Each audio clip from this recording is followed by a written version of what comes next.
Bakit ka pa dumating kung iiwanan mo lang din naman pala ako? Ang unfair lang ng mundo.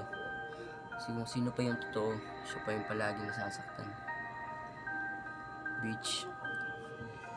Bakit mo sa akin ginawa? Kung alam mo rin namang di mo ko kayang mawala. Mas pinili mong iwanan na lang at mga liwa. Di ka man lang nakontento at di man lang nagjaga.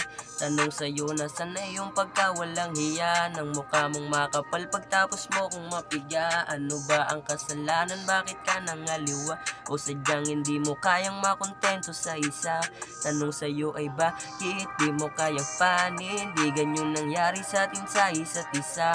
Ano ba ang nangyari? Bakit ka nagalit? At mas pinili mo pa kong iwanong mag-isa? At kahit puro galit lamang at pasakit ang sa'kin binigay, di kita kayang mawala.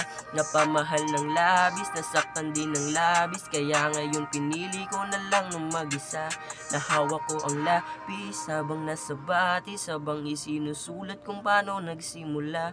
Mahal kita ng labis, tandaan mo lagi na mas pinili ka kaysa sa mga nauna. Yeah, ito lagi mong tatandaan. Pwede mo akong takbuhan pag nangangailangan, pero di mo na ako pwedeng takbuhan sa oras na kailangan mo ulit ng kamahalan.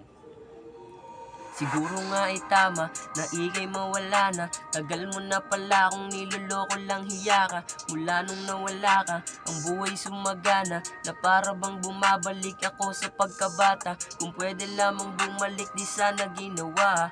Ang mahalin kita, yun ang mali kong nagawa. Hindi na mauulit na ibigin ka, tanga na lang magpapaloko sa'yo at madadala sa mga pasabi at matatamis mong salita. At sana di na lang rin dumating at nawala ka na lang din nga bigla, na para bang isang bula. Ngayong tanggap ko na, hindi takot na mawala ka. Takot na mawala ka, takot na mawala pa.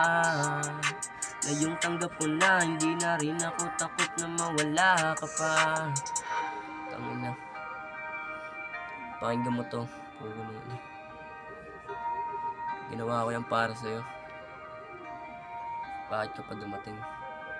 Bitch.